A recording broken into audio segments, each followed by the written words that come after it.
It's October 2nd, and welcome to episode 102 of the Driving Forward podcast. Whether you're joining us live or listening on one of our 18 platforms, including Wreaths Across America Radio, where we broadcast every Tuesday evening from 7 to 8 p.m. Central Time, we appreciate your support. Next week, we have Christy Knitchell from Knitchell Logistics. There's a lot to catch up with Christy. I know she's been at Inland 25 this week, and I just got back from Chicago myself from a few meetings, and I was unable to attend the conference. And Christy and I will be talking about the market and what to expect from intermodal in the future. Just get a general update from her about her projects and passions. So it'll be great to catch up with Christy. It's been 6 months or so since we've really been able to do a catch up, or I've been able to do a catch up. I think the last time I got to sit down with her was in April. We went out to dinner. So looking forward to chatting with Christy soon. So here's a list of events we have coming up in the near future. So ATA MCE, looking forward to that one. We fly in on Thursday. We have a huge list of events. We're visiting some partners on Friday, some partners on Monday, a long list of events with ATA. So if you're going to be at that event, reach out. We'd love to meet with you. Love to have a chat. So it'll be myself, Susan Mayo from GLCS, and Melissa Hetland as well from GLCS. Immediately following ATA on Tuesday, I hop a plane and fly from San Diego all the way to Orlando to hang out with everybody at Broker Carrier Summit. So I'll be there for a couple of days. I'm on a panel chatting with Descartes about the future of freight technology. That should be a good discussion. Following Broker Carrier Summit, I'm at Trimble Insight with a number of other people at GLCS. We're still working that one out to figure out who everyone is going. But I know for sure Susan Mayo and I will be there. I'll be on a panel with Chris DeMillo from Leonard's Transportation talking about purchasing technology in transportation as well. I think there's a few other events that might be popping up here too. There's rumor I may end up in Chattanooga, so we'll see what happens. So in addition to everything that GLCS is up to, we got a few freight movement events as well. So October 9th, October 9th, let's see if we can pull up the one here in Minneapolis next week. The Great Freight Gathering, presented by Freight Movement. So Hillary Drake, Chris Sonic, and a number of other people have decided to start doing a monthly networking event in the Minneapolis area. Super excited about this. This is next Thursday. We'll get a link put out on the comments here shortly with anything live. So YouTube, Facebook, LinkedIn, and Twitter. We'll get that out shortly.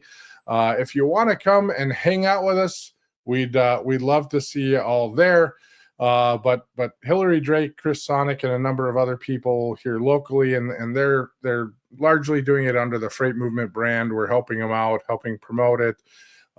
Very excited about this and that they're able to take it and move it forward on a monthly basis. So got to spend a bunch of time with Chris at McLeod User Conference last week. Both myself and Robert Bain and Maria Lupke got to spend some time with Chris and get to know him quite a bit better. So that was great. Chris is with 10 Logistics here in the Minneapolis area. If you haven't connected with Chris on LinkedIn, you should. Great guy.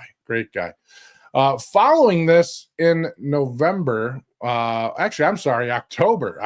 Man, October's so packed this year. Everybody moved all their stuff to October. Freight Movement presents the V53 Trucker Bar Party, October 20th. That's a Monday, October 20th in Chattanooga. So this is adjacent to freight or F3. Actually, I think it's just before F3. So it's the day before F3. Love to have you come hang out at this event. So last year it was wonderful. I think we had like 350 people there. We're gonna have a band. Maybe we'll get Pat Martin up on stage to play a little bit. I hear he's quite the guitarist, so we'll see what we get going there. But come on out, hang out with us. It is at the Boneyard, but we'll get the link out there. Same place it was last year. We'd love to see you. So here is the truth. Some of you struggle with a lot. My social media is full of people saying, we don't have time to sell and we can't find customers. Typically, this is our smaller market people out there, the single truck operators, the 5 truck, 10 truck operators. And they just say, we don't know how, and it's impossible.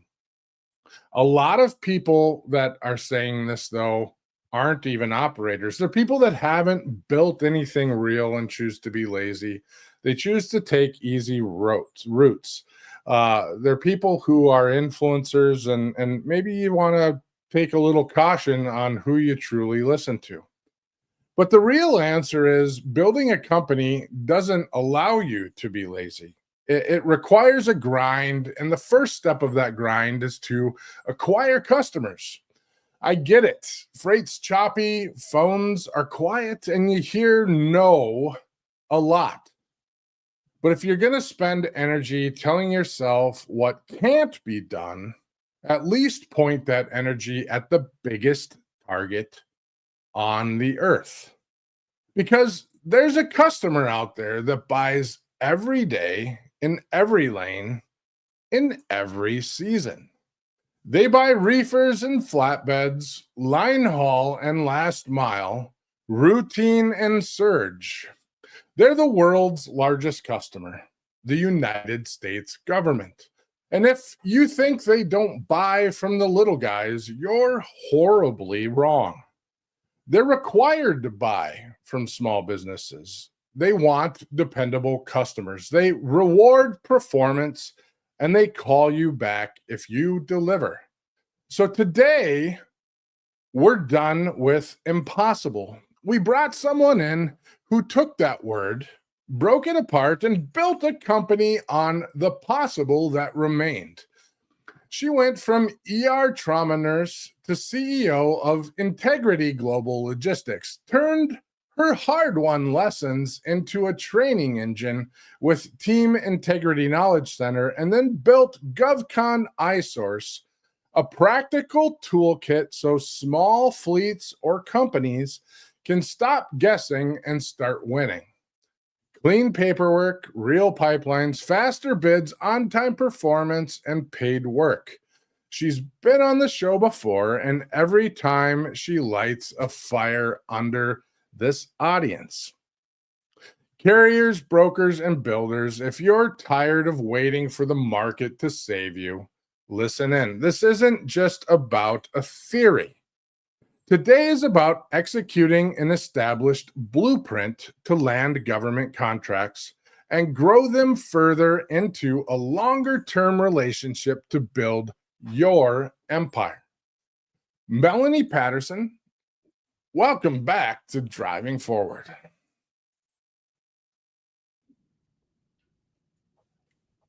I think we got Melanie. Thank you much for that introduction. Well, it's great to have you back, Melanie. I appreciate you coming on the show. Absolutely. Thank you so much, Nate, for having me. You hit some really, really good points there. I've found on a lot of discussions lately, especially with smaller market carriers, smaller market brokers, especially the smaller market carriers, they say they can't sell. They're not able to find customers, so on and so forth. And, you and I were able to spend some time together a month or so ago. And that's, this is just that opportunity. It's the world's largest customer, and it's obviously worth putting its time into. So sure, you might not win some bids. You might not execute where you think you can, but there's lots and lots of opportunity here. So So, I think that's the main point of having this discussion is the opportunity here is absolutely massive, and it does show to those people online that are stating, "Hey, I can't find a customer." Well, there's a very large customer that's out there that you're probably not thinking of talking to at all. Yeah, very well said. And one of the things that I feel sets me apart is I'm coming before you to talk about government contracting, which can be challenging, right? This is a customer where it looks a little bit different for us. One generation uh, possible. I'm here to tell you possible. This particular customer, you have to engage with them a little bit different than your average shipper and manufacturer. And once you kind of understand what are the needs, what are the missions, what are the projects that the government are piloting or looking to source, you'll get a better understanding of this customer and placing your business in front of, as you just said, the world's largest customer is a win-win situation. Many times, many fleet owners get started in the industry, and what have we been taught? Right? You buy the truck and you go to the load board. Right. And I'm here to say that's an option for sure.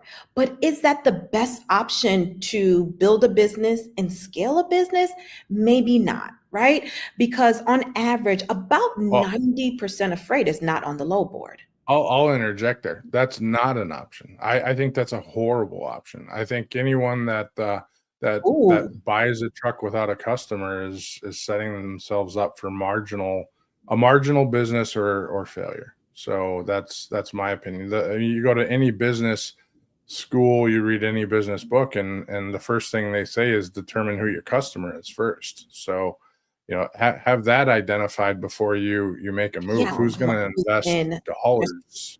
So, who's going to invest dollars into a business before you know who you're going to sell to? So, sorry, go ahead, Melanie. absolutely. You're right. You're absolutely right. I think that many times, what's perceived is buy the truck and you'll make a ton of money. That's really not how this particular industry works, right? Let's talk transparently. And hello, I would say you should take a look at what it is that you want to do within this paradigm of transportation, understand what it looks like to run a business and how in contract to that business, and then of assets and really being stuck on this fleet count and how many trucks that you have inside of your company, because you can go out and you can buy the truck, you can rent the truck, you can lease the truck, but if you don't have a dedicated consistent lane, rather revenue, most importantly, you're not going anywhere. And so let me say this, just like myself, I got started in the transportation industry and I was advised, get the trucks, get on the load board. You'll start making money. And although that is where we started and it worked, it didn't work for long. It really did not allow us the ability to grow the business and scale and get us to where we needed to go. Because as you know, there's a ton of money coming in, but there's a ton of money going out within Right, transportation, right, right? And so one thing that I had to do is understand, all right, cool. The load board is there, right? And it is an option, but it should be used more for backhauls per se, not right. to really run the operations and the organization. That's where I said more. There has to be more. And that's where I came across government contracting.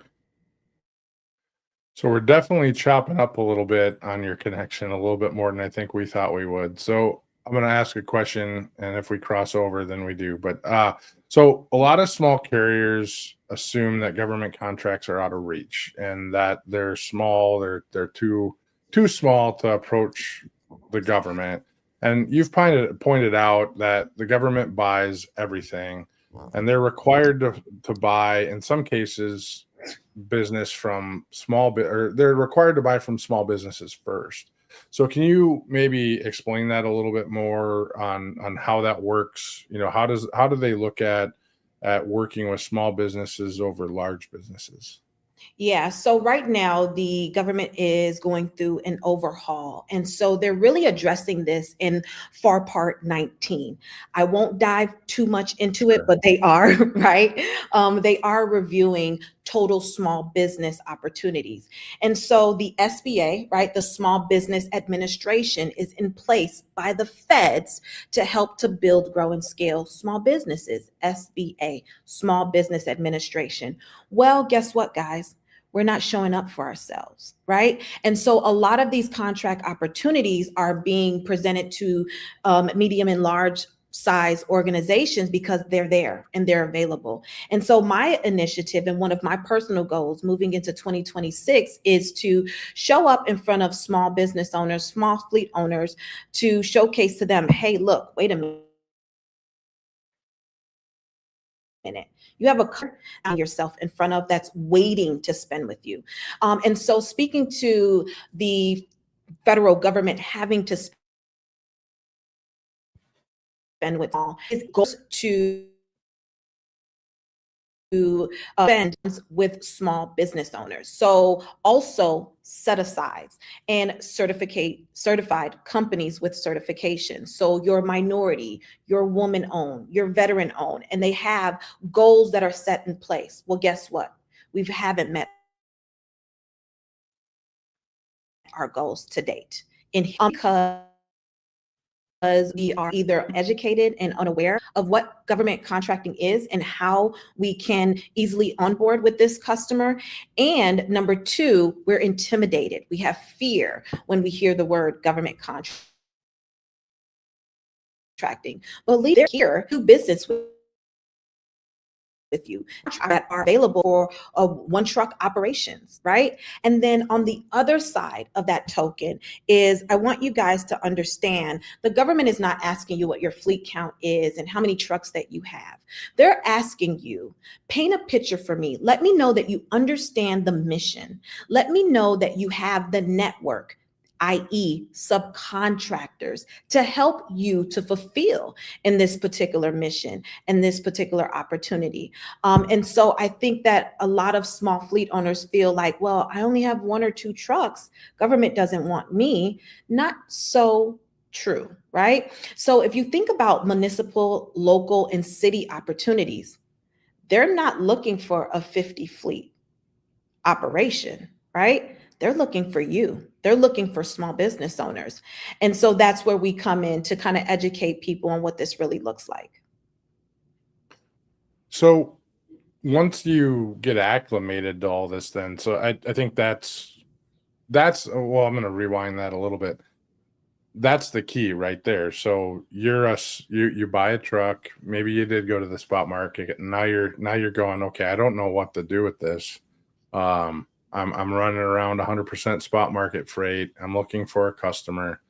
You just kind of answered that question. They are looking for there are government contracts looking for smaller organizations, potentially growing into other opportunities where you're going to subcontract, or you can go out and buy other assets if that's what you so choose. Or you can partner with other organizations to expand your footprint there. So lots and lots of other opportunities within once you get established. So once you're established, how do you actually find those opportunities?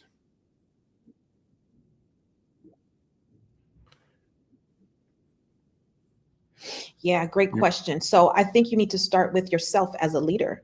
Um, you need to understand what it is that you want to sell to the government. I know that we're before you today to talk about trucking, right? A lot of people only know trucking. Well, I'm here to share with you there's so much more within, again, this paradigm of transportation and logistics. So we can offer transportation services on the local level via courier service, right? The Uber. We can offer our Sprinter vans, we can offer our Bucks trucks, and then we move into our semi trucks and the various different equipment type. But what if you also offer logistics coordination, planning, routing? What if you also offer warehousing, package and crating and shipping? What if you have the ability to offer the logistics components of the import and the export? What if you are able to offer container services through your strategic partner, right? So we need to sit down and understand really our operations, our particular services that we're going to offer, as well as our strategic partners. When you stand before the government, you are only as strong as your network. Let me say that again. When you stand before the government, you are only as your point blank operations, but also your strategic partners that you have around you. Then you need to go ahead and conduct something called market research. So your market research is going to be key because this should be able to identify what it is that you want to sell and who buys what you sell. And you need to go shake hands, right? You need to get from behind the computer and you need to go back out in the field and start shaking hands. Newsflash, you guys, COVID is over, right? And so we need to start going ahead and building relationships to these people. We need to showcase to them that our two-man fleet is ready to go and to do business with our local government. Start in your backyard. Who says we have to go after these $80 million contracts, which most likely as a new vendor, you really won't even be awarded a contract size of that value. Start in your back office, you guys. Start in your backyard, excuse me. Start simply in your backyard with your local college, universities, your schools, right? They have opportunities that are endless for you to put your equipment on contracted, dedicated work. That also helps you to provide them with, trust and building of the relationship, which then can open up to various different things. But I think you first need to be very clear on what it is that you want to niche down on and offer to the government. People in all of the opportunities, largest customer, and they have an open pocketbook, so to speak.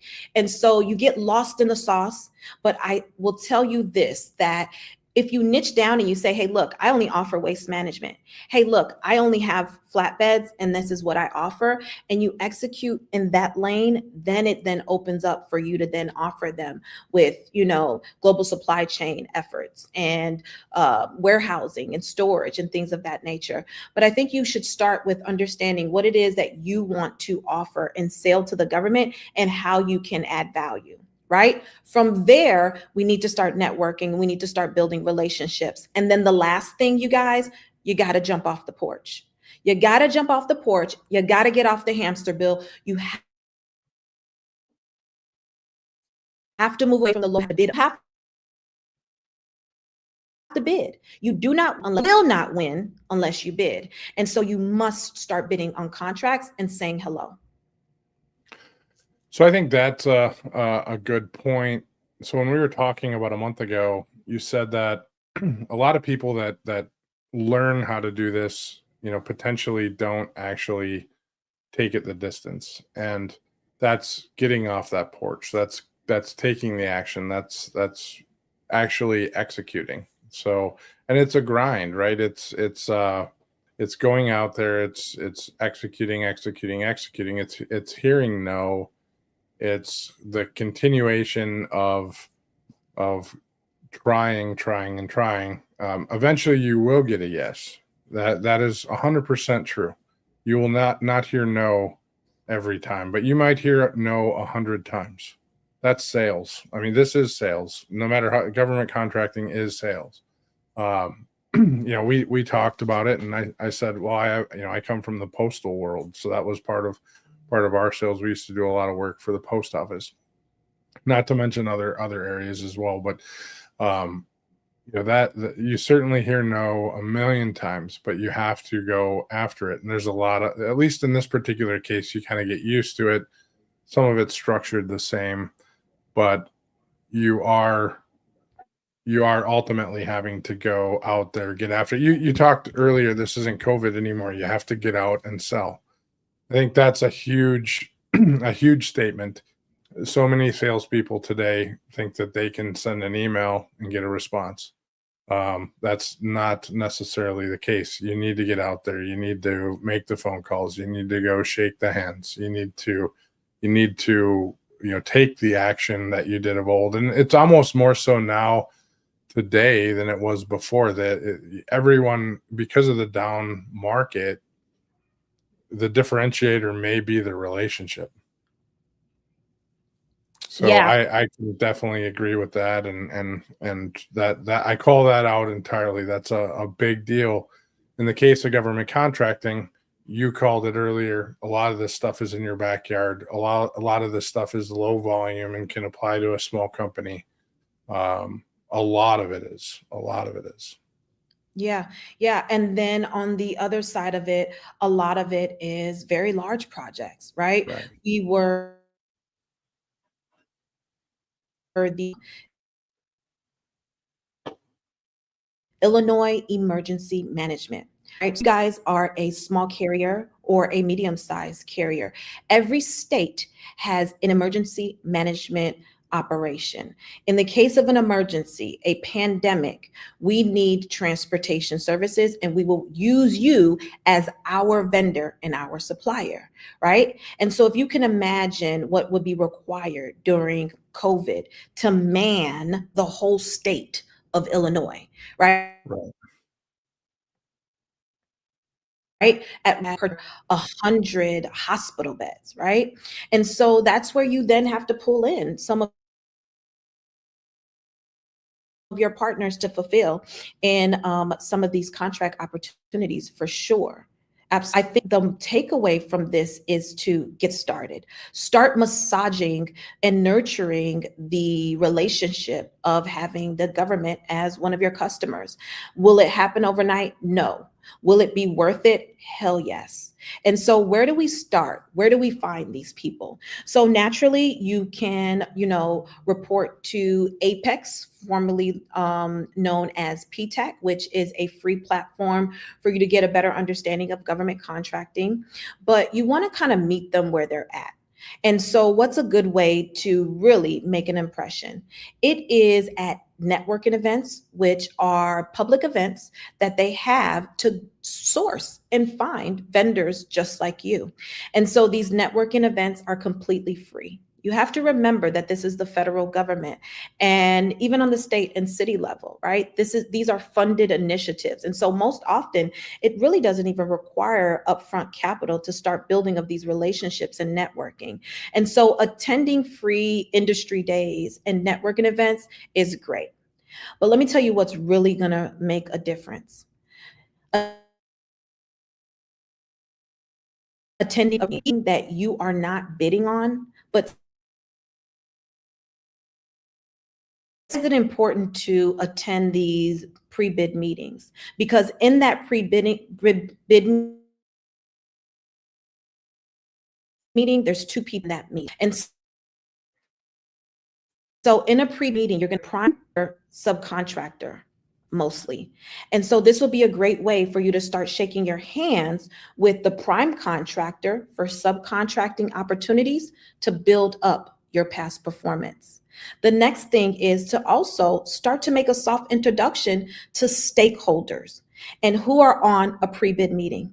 Stakeholders, the contracting officer, the program and analysis, right? And those program liaisons, they're in that room. They're in that pre-bid meeting. That is a free pre-bid meeting. That is simply a Zoom link, right? And you need to come ready with your company attire and say hello and just make an introduction. That is where you also start to make noise and make a very firm hello. And so I think that that is another great way to get started and make yourself known. The government doesn't know who you are. And so that's another issue. Another reason why they find it to be challenging is because you have to go out and get it. You have to go out and make an introduction and say hello. Once you say hello, and then once you perform and execute, that's when the purchase orders may come through direct through your email, and they don't have to put it on sam.gov, right? There's something called a micro purchase. Anything that falls underneath threshold, not have to place that on sam.gov, which is the load board.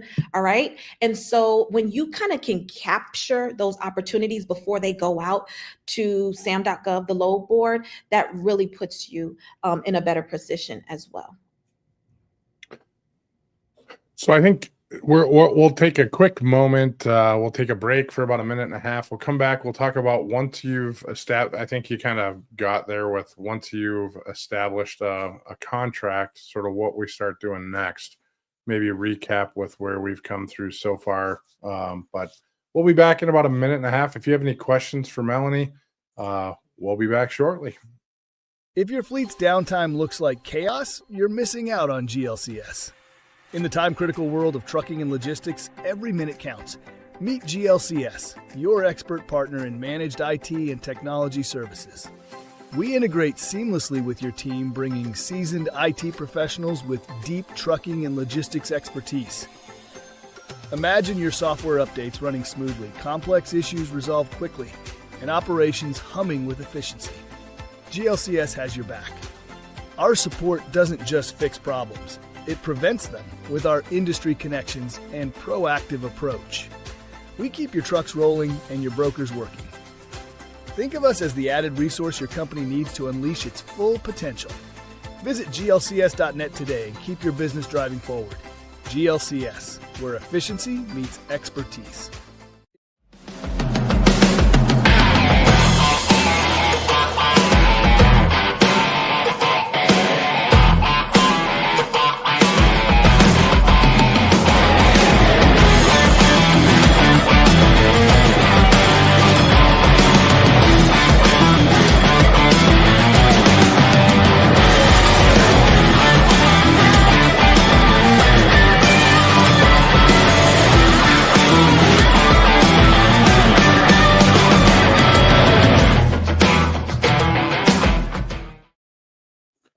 And we are back. We're going to see what we can do to get the connection back. And hopefully I can follow. I was having a bit of an issue following on the connection last time, Melanie. So I think we'll just talk about it. And if need be, we'll scrap this one a little early and maybe come back and schedule you back in a few weeks if it comes that way. Yeah, so. I am so sorry about that. I have all of my bars here in front of me. Yeah, it's weird. It is weird. It is weird. And I had a meeting before you and it went. Sometimes it's this platform, I think, and how it wants to work. So I think sometimes it's just that. So, I mean, it's kind of a strange deal. So sometimes it just is the gremlins of the internet. So,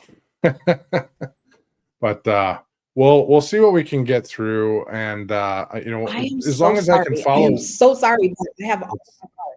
Don't worry about it. No, it's not the. Hey, I'll tell you a quick story. So a couple of weeks ago, like the first time ever, Steve Vest was on, and it's actually the second best blooper we ever have. And I think we might even have the video of it. We could probably play it here for you. But so if Natalia, if you want to dig it up, if we still got it, let me know. But Steve, so we lost. I've just flat out lost internet, and like flat out, like Verizon died in the area, and so I lost internet, lost cell phone, lost everything to my home. And I couldn't get back on at all mid part of the episode. I had to drive a mile away to even kill the stream. Natalia and Missy were both at a I guess they got rid of the video, but they were at a conference at the time, so they weren't. So I was running it all by myself for the first time in like a year or two. And I had to drive a mile away, and Steve's like poking the screen going, I think Nate froze. So yeah, it is what it is. So, I mean, technology. So, all right. So getting back to what we were chatting about. Again, technology can occur. Yeah, absolutely. I mean, it's hard. I mean, that's what I do for a living, right? So, we try to make technology work, and sometimes no matter what you do, it's not going to work. So it's like a teenager. So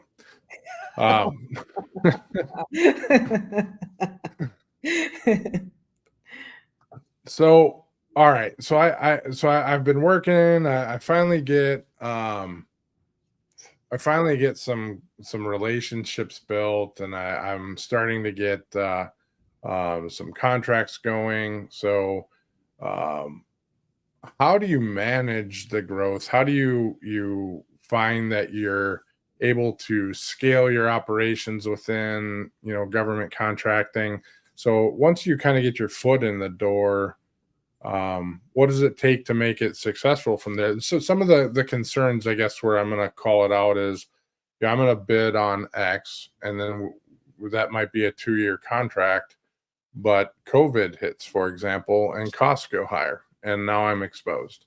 Or, so just concerns about that. How do you buffer yourself for those type of scenarios? How do you manage that growth so that you can be safe and scale accordingly?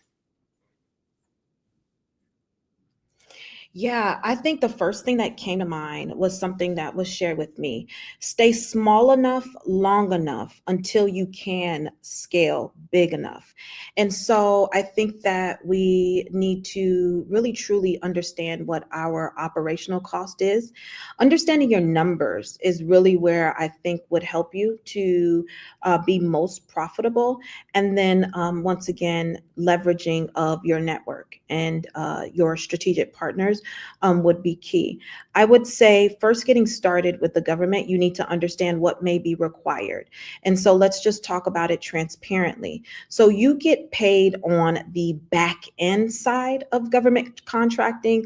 So yes, you make a ton of money, right, from government contracting if you, number one, priced it correctly, but you get paid on the back end. And so what is the number one pain points for small fleet owners? Access to capital, right? That's why we report and we turn right over to, the companies help us of our PODs and things of that nature. I would say that you need to understand this from a different lens, and it's more of getting a line of credit, right? And access to capital to help you with your working payroll and things of that nature. I think that is something also very important for you to take a look at upfront.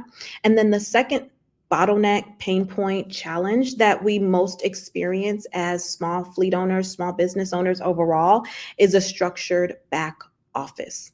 So you have to imagine that we're onboarding the world's largest customer, right? And so one of my contracts, I have 13 points of contact, right? For contract. Say that again. 13 point they're all for various different departments. 13 points of contact. Is that what you said? Yeah. So for one contract, we have 13 points of contact, right? And they want to talk to specific to the person who is handling of their concerns and their needs. And so making sure that we have a very structured back office is going to be also very important. Yeah, absolutely. I think that so I'm going to recap on what you just went through. So cash flow, you said access to capital, access to cash flow. So a trucking company or a logistics organization or any business, right? So lots of companies today think about valuation, think about, what is their business worth, but ensuring that cash comes in the door appropriately and that you have the capital to operate on is extremely important. And that is a concern with government contracts, that that you are getting paid in a shortened period of time, that you're not looking at a net 60-90 term, instead of a more a faster term. We had that conversation a month ago. So and actually, from a line of credit standpoint, it is one of the easier um, discussions that you have with a lender when you do secure a contract with the government, so that you can go in and say, here is my contract. It's X period of time long. I would like to secure an operating line at 60 or 70% of my receivables for that. And you can typically get that fairly easy, even as a young company. Am I right? I mean, is that, I don't want to put words in your mouth. Is that typically the case? Yeah, no, you're spot on. You are spot on. And so um, we decrease the risk for lenders. Right now, funding institutions are frowning upon transportation and the next code 484 120 484 220, right? They're frowning upon those particular next codes in those industry categories because of the risk. Now, if you say I have a trucking company and I have a customer like the government, and I have a purchase order for $1.2 million for 6 months, that's for that funding institution. And it gives it a little bit easier of a green light rather than just coming in as a trucking company. And so this has been pivotal for small business owners. When you're talking about growing the business and onboarding capital so you can scale the business, you're right. You are absolutely right. Yeah, that's I mean, I think it's just one of those stepping stones where if you put effort into this up front. So if you're a small carrier, if you're a established carrier even, and you're not doing this already, but if you are struggling with your customer base and you're not doing this, it's certainly worth the effort. So for anyone who's listening that's still on the fence, um, what kind of myths or what sort of encouragement beyond this would you give them, or would you offer them a story about what's possible from your side? Yeah, I think we hit on a few things, which were I only have 1 to 2 trucks. I'm too small. That's a myth, right? And so we can push through that. Also, too, it's really the fear. When you hear the word government contracting, even the word alone sounds intimidating, right? Government contracting. It is a responsibility that you must understand. Once you also identify your customer, it's a rinse and repeat kind of thing. And so it is very difficult to get started within government contracting because you have to lay the foundation. You have to build the trust. And this is life changing, right? I just retired my mother from government contracting. And so anything that is that rewarding doesn't come very easy. It's going to take some early mornings, some late nights, and some sweat equity to get that machine revved up. Now, what GovCon iSource does from a tested, proven strategy is we come in and we lay down that foundation, decreasing that turnaround time. Typically, usually, it takes about 12 to see your first win on average. Well, we've been able to decrease by half, right? Because it's a tested, proven system. It's the government. They're not that innovative, right? They love to do things the same. And so once you have established yourself and once you figured it out and you got that sweet spot, you just keep milking that thing. And this is what government contracting looks like. No, absolutely. I think that's a key point, right? Is that they aren't that innovative at all. So You look at anything government related, and nothing's really changed over many years. So they all relatively, I mean, the government ultimately seems the same.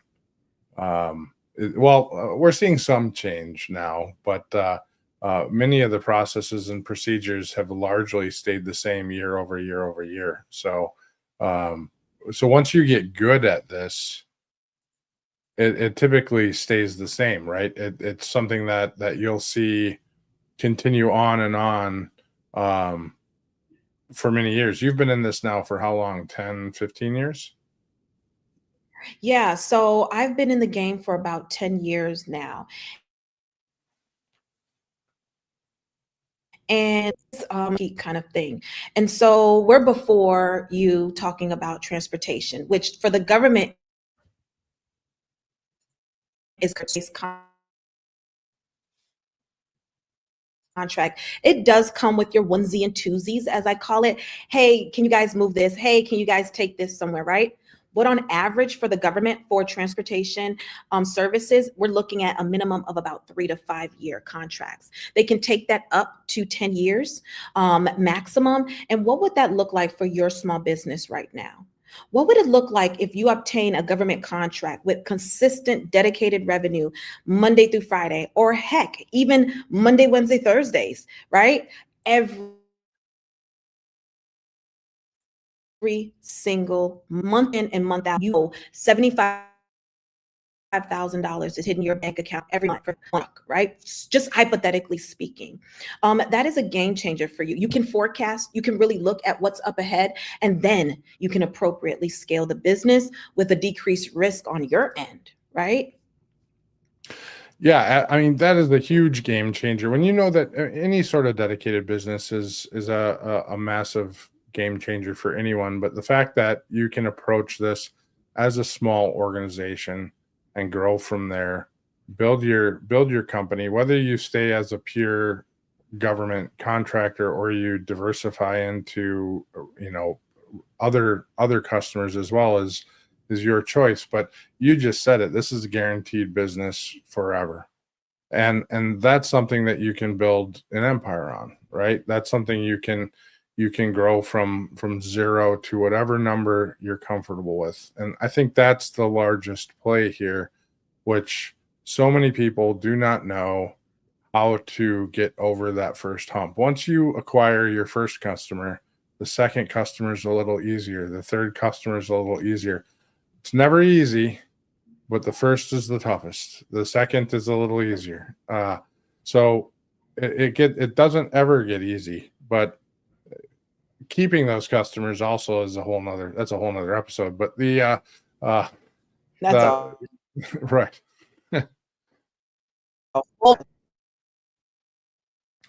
So Melanie, I think we'll wrap this one up, and you and I will have to do a recording sometime in the near future. I really wanted to get a few snippets out of this one. Absolutely. 100% agree. We I and then I'll probably call you following this one too. So Okay, awesome. so how can people find you? How what's your socials? What's the best way Absolutely. to get a hold of you? Absolutely. So for me, myself, Melanie Patterson underscore CEO on all platforms. And then we have Team Integrity Knowledge Center on all platforms, as well as GovCon iSource. And so, yes, come build with us. We would love, love, love to grow together. There's enough room and there's enough space for all of us within government contracting. That's another thing that I like about this customer, to where, so to speak, because there's enough for all of us. Awesome. Well, I appreciate you coming on. We did our best with the technical difficulties, so we'll have you on again soon. I'll see you at Yes, we did. Broker Carrier Summit in Yes. Orlando. Anywhere else that you're going to be in the near future? Not for right now. Orlando with Broker Carrier Summit is how I am going to end the year, but I am super excited for 2026 and what's up ahead. Same here. So, all right. Well, we'll see you there. I'll call you soon. Absolutely. Thank you so much for your time. So, and we'll catch up. Absolutely. Absolutely. All right. Okay. All right. So we heard from Melanie Patterson. So apologize once again for the technology struggles. So it seems like no matter what happens here lately, we get one thing after another. So we're gonna work on that. It's either me or it's someone else here lately. So we had my side worked out okay. So, but one way or another, it could have just as easily have been me. But on this, today we talked about